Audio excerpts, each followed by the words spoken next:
오늘 새벽 우리에게 주신 하나님의 말씀은 본문 좀 바뀌었습니다. 창세기 3장 10절에서 13절 말씀입니다.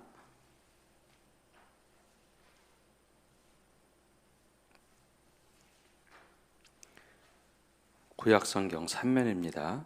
우리 11절에서 13절의 말씀, 본문이 짧습니다. 우리 한 목소리로 함께 읽겠습니다.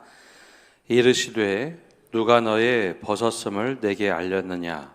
내가 내게 먹지 말라 명한 그 나무 열매를 내가 먹었느냐? 아담이 이르되 하나님이 주셔서 나와 함께 있게 하신 여자 그가 그 나무 열매를 내게 주므로 내가 먹었나이다. 여호와 하나님이 여자에게 이르시되 내가 어찌하여 이렇게 하였느냐? 여자가 이르되 뱀이 나를 꿰므로 내가 먹었나이다. 아멘.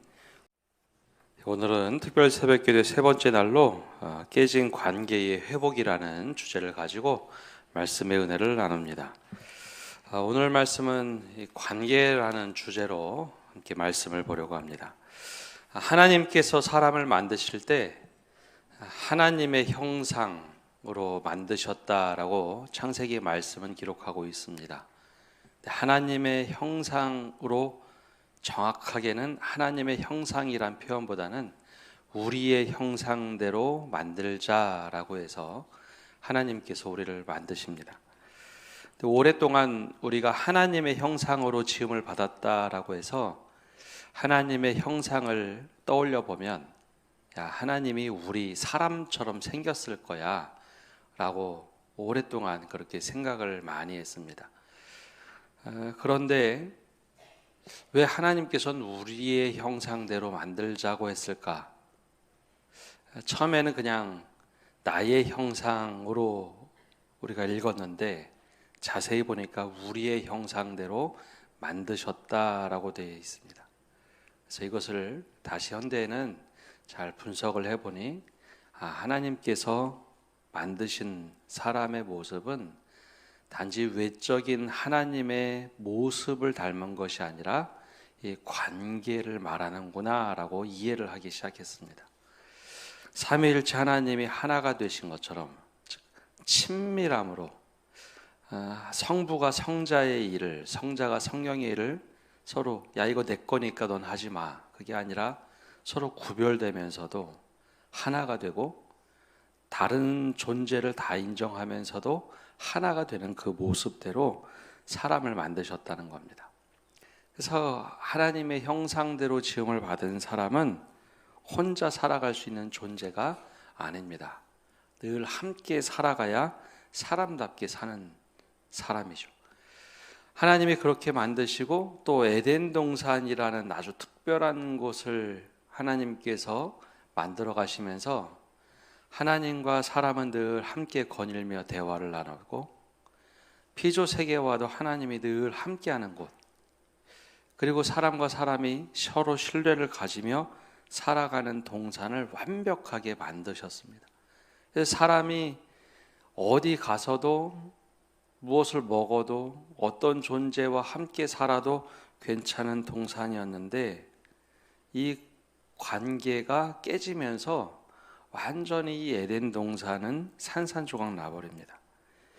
바로 이제 선과 악을 구별하는 나무의 열매를 절대 먹지 말라고 했는데, 먹으면 죽으리라 라고 했는데 사탄의 속임수에 넘어가면서 이 열매를 먹게 됩니다. 그러면서 하나님의 기준의 선과 악을 사람의 선과 악으로 사람들이 이해를 하기 시작했습니다.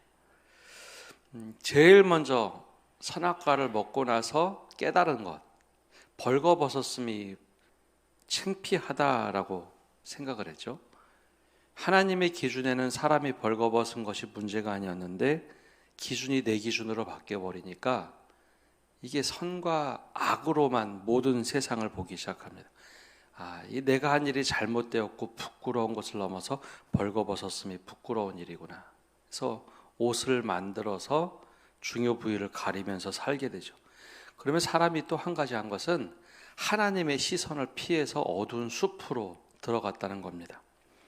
아론의 기도, 처음에 본 아론의 기도를 보면 하나님이 복을 내리시고 얼굴빛으로 비추시고 얼굴을 향하여 드셔야 되는데 그 빛을 피해서, 그리고 얼굴을 향하여 드는 모습을 피해서 숲속으로 숨었다는 거죠.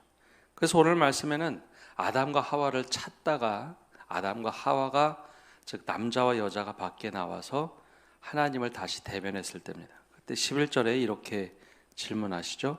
이르시되 누가 너희의 벗었음을 내게 알렸느냐? 내가 내게 먹지 말라 명령한 그 나무의 열매를 먹었느냐? 어느 누구도 벌거벗었음을 알려준 것이 없는데 선과 악을 구별하는 나무의 열매를 먹으면서 기준이 바뀌어버렸습니다. 내 판단이 제일 옳은 것이 되었죠. 이 죄가 들어오면서 사람의 생각이 바뀌었습니다. 그때 무엇이라고 대답했으면 제일 좋았을까요? 야, 이거 너 그거 어떻게 알았어? 그리고 내가 절대 먹지 말라 한 나무의 열매를 먹었느냐? 그때 예수님이 알려주신 모습은 회개입니다. 아, 이거 제가 잘못했습니다. 제가 잘못했습니다. 그리고 제가 그곳으로부터 돌이키겠습니다. 정확한 우리의 표현이었어야 되는데 그렇게 하지 않습니다. 최초의 아담은, 사람인 아담은 12절에 이렇게 말합니다. 아담이 이르되 하나님이 주셔서 나와 함께 있게 하신 여자 그가 그 나무 열매를 내게 주므로 내가 먹었나이다. 하나의 응답처럼 보이지만 이 응답에는 두 개의 판단이 있습니다. 나와 함께한 여자 때문입니다 라고 뒤에는 말했지만 먼저 무게를 두고 말한 것은 하나님이 문제의 근원입니다 라는 응답입니다. 하나님께서 주신, 하나님이 주셔서 나와 함께 있게 하신 여자라고 했는데 제일 먼저 문제는 하나님이다 라고 얘기합니다. 선과 악을 구분하는 기준이 하나님께로부터 내 기준으로 와보니 하나님께 대항할 힘이 생겼고, 하나님의 선악이 아니라 내 기준에서 보니까 이거 하나님이 먼저 이렇게 하셨지 않습니까? 라고 하는 이기적인 자아를 갖게 되는 게 사람입니다. 나는 잘했지만 하나님이 잘못하셨다는 거죠. 우리와 하나님의 관계가 깨질 때, 우리가 예수님을 통해서 아버지 하나님을 늘 믿는다고 고백하면서 살아가면서도 하나님과의 관계가 깨질 때가 되게 어느 때냐면 나는 열심히 했는데 하나님이 도와주지 않으셔서 이렇게 됐습니다 라는 탓을 할 때입니다. 나는 이렇게 열심히 했는데 하나님께서 허락해 주지 않으셔서 이렇게 됐습니다. 잘 되면 내가 잘한 것으로 이해하지만 무엇인가 문제가 생기면 이거 하나님이 이렇게 하신 거죠 라고 우리가 하나님을 탓하는 죄의 결과의 모습을 드러냅니다. 여기서 무엇이라고 했어야 될까요? 아까 말씀드린 하나님 제가 잘못했습니다 라고 했다면 역사는 크게 변화했을 겁니다. 제가 잘못했습니다. 하나님의 뜻을 지키지 못한 것은 저입니다. 두 번째 아담인 예수님께서 보여주셨던 모습은 아버지여 내가 정말 원하지만 내 뜻대로 하지 마옵시고 아버지의 뜻대로 하옵소서. 그게 바로 주님께서 겟세마네 동산에서 하셨던 기도입니다. 그러니까 우리에게 하나님께서 원하신 모습은 그냥 문제에 대해서 인정하고 잘못에 대해서 인정하고 주님 이거 나 때문에 그렇게 된 겁니다 라고 말했다면 관계가 깨지진 않았겠죠. 특별히 하나님과의 관계는 깨지지 않을 겁니다. 그리고 깨졌다 할지라도 구약 성경 전체에서 보여줬던 하나님의 긍휼과 은혜를 보면 우리가 예수님을 믿고 이게 제가 잘못했습니다. 이거 내 문제입니다 라고 고백하고 거기서 돌이키기 시작하면 주님께서는 분명히 은혜를 주시고 긍휼을 베푸시기를 원하시는 분, 평강 주시기를 원하시는 분이기 때문에 우리를 다시 돌이키실 겁니다. 이 첫 번째 관계를 깨뜨린 것은 하나님이 아니라 바로 우리였다는 거죠. 선악의 기준이 나에게 있기 때문에 하나님도 판단하는 존재. 그래서 무엇인가 문제가 생기면 하나님을 탓하는데요. 그때 하나님의 탓이 아니라 주님, 내가 어떻게 해야 되겠습니까? 그 고백을 하는 것이 하나님과의 관계 회복의 지름길입니다. 두 번째, 사람이 한 이야기는 나는 그러지 않으려고 했는데, 나는 잘하려고 했는데 여자가 나무 열매를 주어서 내가 그렇게 먹게 됐습니다. 내가 열매를 딴 것이 아니라 여자가 그 열매를 따서 내게 주었으므로 내가 먹게 됐는데 이건 다 그 여자 탓입니다 라고 탓을 하죠. 처음에는 하나님과의 관계가 깨졌습니다. 하나님께서 주셔서 내게 주신 그 여자 때문에 하나님과의 관계가 깨졌다면, 두 번째는 사람과 사람의 관계를 깨뜨리는 이기적인 자아로 우리가 살아갑니다. 근데 여자 입장에서는 얼마나 억울했을까요? 함께 돕는 배필로 지음을 받았고 세상에서 나를 지켜줄 수 있는 유일한 사람은 아담입니다. 남자입니다. 유일한 남자가 이렇게 얘기하죠. 내가 여자가 준 선악과를 먹을 때는 맛있게 먹고 호기심으로, 그리고 같이 먹고 하나님의 시선을 피해서 나뭇잎으로 같이 몸을 가리고 함께 하나님의 시선을 피하고 지금 함께 숨어 있는데, 갑자기 그 남자가, 유일하게 지켜주고 보호해줘야 될 그 남자가 자신을 비난합니다. 다 이 여자 때문에 그렇다고. 그 여자가 가만히 있을 수 있나요? 여자도 살아야겠다 싶으니 13절에 이렇게 얘기합니다. 여호와 하나님이 여자에게 이르시되 내가 어찌하여 이렇게 하였느냐? 여자가 이르되 뱀이 나를 꿰므로 내가 먹었나이다. 죄를 지은 현장을 이야기하는데, 맞습니다. 제가 그걸 하긴 했는데 이거 내가 하려고 한 것이 아니라 저 뱀이 나를 꿰어서 이렇게 된 겁니다. 이렇게 죄가 들어오면서 사람은 함께 잘못을 해도 누군가 잘못했다고 손가락질하며 내가 아닌 다른 사람을 탓하는 존재가 됐습니다. 나는 잘했는데, 나는 최선을 다해서 잘했는데 이 사람이 잘못했다는 거죠. 바로 여기에 정죄가 있습니다. 이 기준이, 선악을 구분하는 기준이, 그리고 옳고 그름을 판단하는 기준이 나에게 있기 때문에 그게 바로 이제 정죄입니다. 정죄를 잘하면 내가 바르다고 생각하는데 하나님의 기준이 아닌 내 기준이기 때문에 이게 늘 문제를 만들어냅니다. 저 사람에게 책임을 물어야 하고, 그 정죄는 어떻게 흘러가느냐? 오늘 성경 말씀에도 있듯이 나보다 좀 약하다고 생각된 사람에게 늘 정죄가 흘러갑니다. 힘이 센 사람에게 여간해서 정죄를 하지 않습니다. 선악을 판단하는 기준이 하나님에게 있으면 모두 다 공평하게 할 텐데요.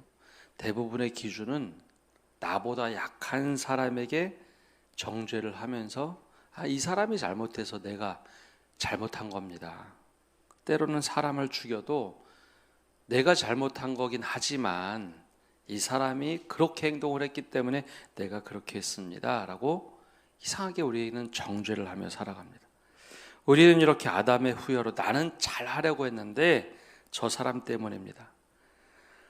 큰 일을 저질러도 저 사람 때문에 내가 이렇게 할 수밖에 없었습니다 라고 탓을 하는 존재가 됐죠.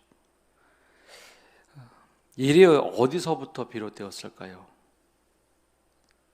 하나님이 완벽하게 만들어 놓으신 에덴이란 동산에서 일어난 일입니다.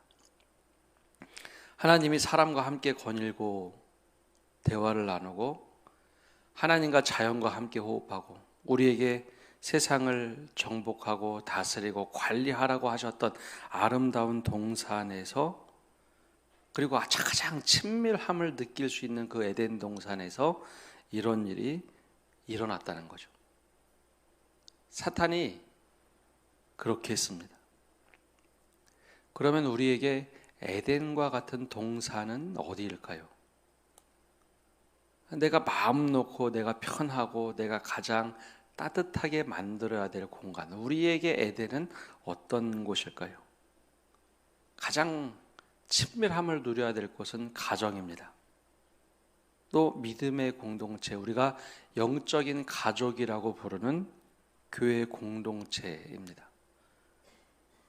근데 사탄이 이 관계를 탁 깨뜨려서 가장 괴롭히고 마음 아파하고 힘들고 하나님과의 관계가 깨지고 다 관계를 깨뜨리는 곳이 되게 하는 곳, 그것은 내가 가장 친밀하게 매일 만나는 가까운 관계들입니다.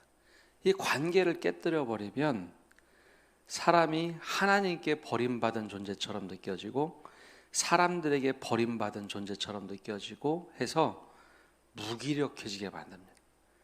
그래서 결과적으로 하나님께서 만드셨던 에덴 동산이 완전히 관계가 깨져버리니 이것을 하나님께서는 화엄검으로 탁 두르시고 사람을 쫓아내셨죠.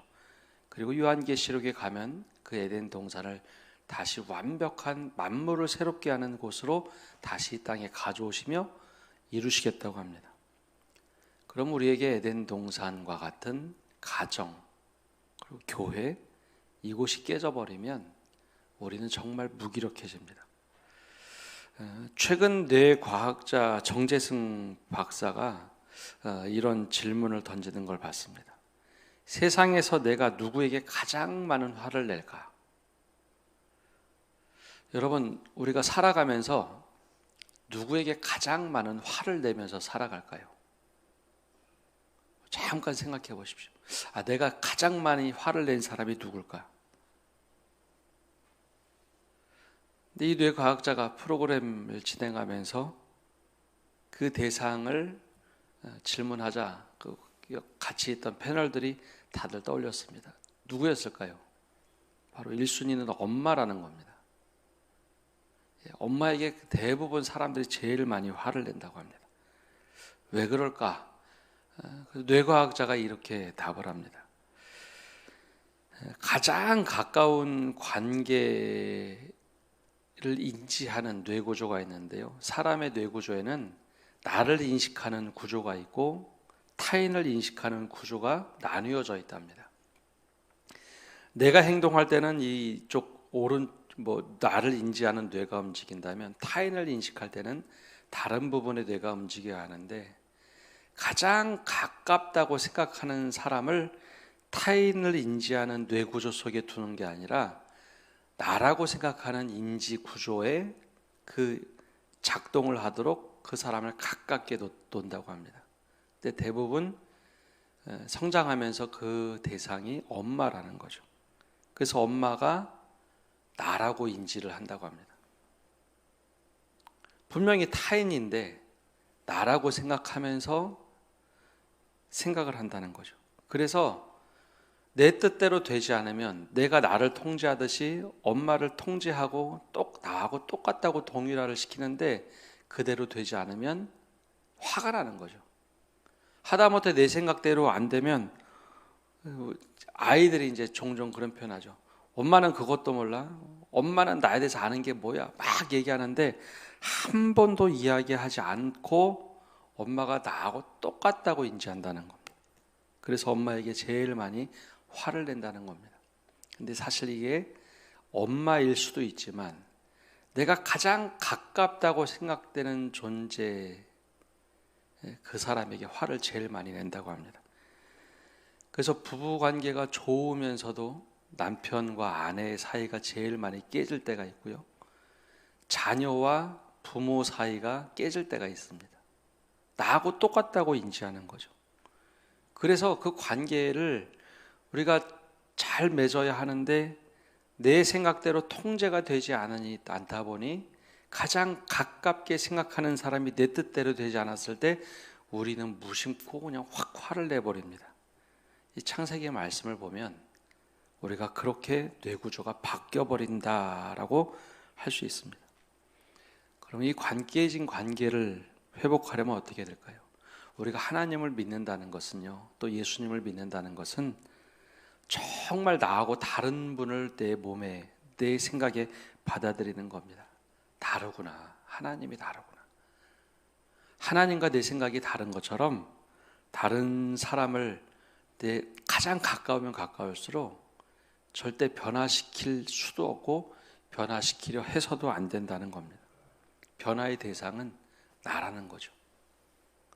우리가 하나님을 바꿀 수 없습니다. 아니, 내가 변하는 거죠. 하나님 앞에서 내가 변하는 존재가 되어야 하나님께 인정받는 사람이 되는 것처럼 가장 가까운 사람일수록 변화시키려고 합니다. 남편은 아내를, 아내는 남편을, 부모는 자녀의 성향을 자꾸 내 뜻대로 만들어 가려고 합니다. 그런데 그럴수록 관계는 깨져버린다는 겁니다.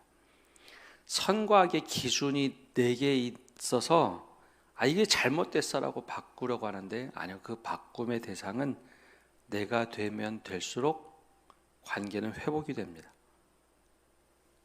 내 기준대로 상대방을 바꾸려면 바꿀수록 그 자리는 깨져버리고 맙니다.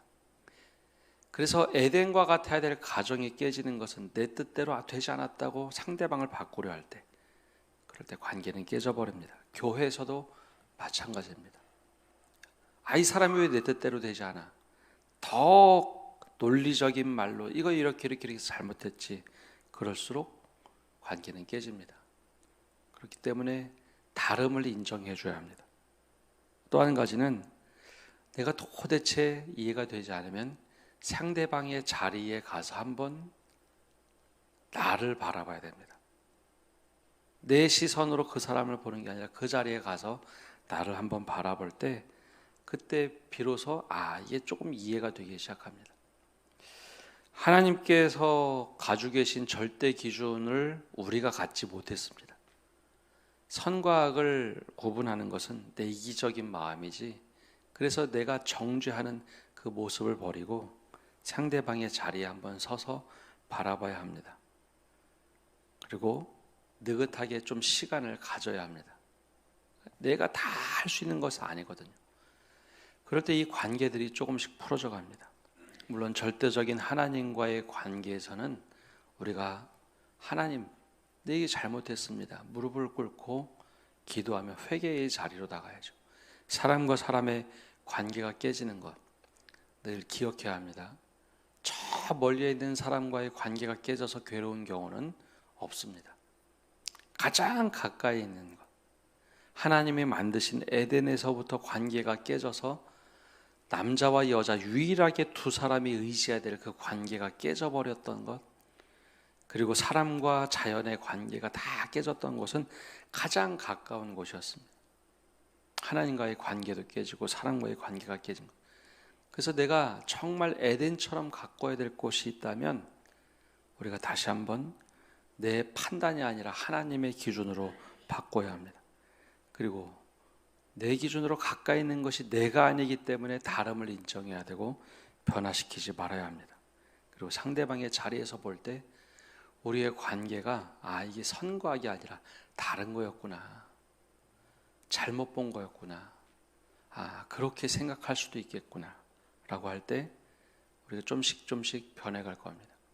그래서 예수님이 당신의 사람들, 제자들과 함께하며 요한복음 16장 17장 어간을 보면 예수님께서 이 요한의 눈에 보여줬던 예수님은 자기 사람을 사랑하되 끝까지 사랑하시기로 결심하셨구나라는 것을 보게 됩니다. 그래서 우리가 나와 가장 가까이 있는 사람을 사랑하되 끝까지 사랑할 수 있도록 맞아, 그럴 수 있겠구나, 그 마음을 가질 때 바로 우리의 관계들이 조금씩 회복될 겁니다. 이 은혜가 우리 모두에게 넘치기를 간절히 축복합니다. 기도하겠습니다. 살아계신 주님, 오늘 이 새벽에 주님 앞에 나와 말씀을 듣고 기도를 드립니다.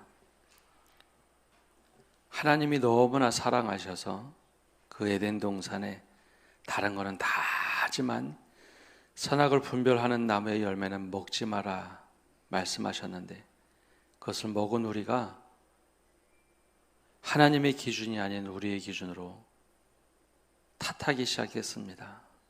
하나님을 탓하고 나는 잘했는데, 내가 이렇게 열심히 노력했는데, 나는 이렇게 최선을 다했는데 하나님 하나님께서 해주시지 않으셔서, 하나님이 이렇게 하셔서 하는 탓을 하며 사는 저희 불쌍한 인생을 하나님 돌이켜 주시고 하나님의 뜻대로 살아갈 수 있는 저희 되게 하여 주옵소서. 하나님께서 내 옆에 두신 사람 때문에 내가 괴롭습니다. 늘 탓하며 살아가는 우리의 불쌍한 인생을 주님 변화시켜 주옵소서. 가장 가까운 사람에게 늘 상처 주고 통제하려고 하고 비난하는 우리들의 모습을 주님 불쌍히 여겨주시고 나와 다름을 인정하게 하시고 내 통제로 변하게 하려고 하는 그 억지를 변화시켜 주셔서 내가 먼저 변화되게 하시고 내가 먼저 주님의 뜻대로 살게 해주시고 내가 먼저 상대방의 자리에서 이해할 수 있는 마음을 허락하여 주셔서 나와 가장 가까이 있는 사람들, 그 사람들 때문에 괴롭다가 아니라 그 사람들 때문에 우리가 천국을 맛보고 다시 에덴 동산의 은혜를 맛볼 수 있는 변화된 사람이 되도록 우리를 변화시켜 주옵소서. 이 새벽에 주님께 간절히 간구하며 기도할 때 하나님, 이게 내 탓입니다. 다른 사람 탓이 아니라 내 탓입니다. 그 은혜를 깨닫게 하시고 우리의 깨어진 관계가 회복되도록 은혜 내려 주옵소서. 이제는 예수 그리스도의 은혜와 아버지 하나님의 크신 사랑과 성령님의 교통하심과 위로하심이 오늘 이 새벽에 함께 나와 기도하는 모든 성도들 위해 온라인으로 예배에 참여하는 모든 믿음의 권속들 위해 그리고 깨어진 관계를 회복하기를 결단하는 모든 이들 위해 이제로부터 영원까지 함께 하시기를 간절히 축원하옵나이다. 아멘.